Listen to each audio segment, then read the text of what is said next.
Roll number 1, yes sir. Roll number 100, yes sir.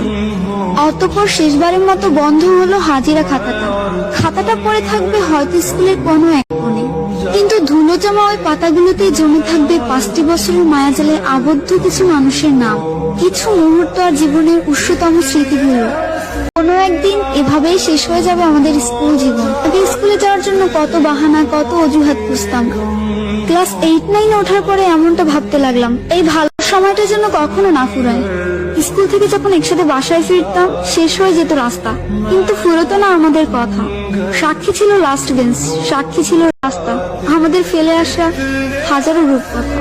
Finally চলে আসলো বিদায়ের সময়। স্কুলে প্রথম দিনটা আর শেষ দিনটা একই ছিল। চোখে জল ফেলেছিলাম 2 দিনই, কিন্তু কারণটা ছিল একেবারে আলাদা। একটা যাবার আনন্দ আর একটা বিদায়ের ব্যথা। হঠাৎ পুরনো স্ট্যাটাস গুলো ঘেটে দেখবেন, কমেন্ট করা অনেক বন্ধুই আপনার এফবিতে নেই, এমনকি আপনার লাইফেও নেই।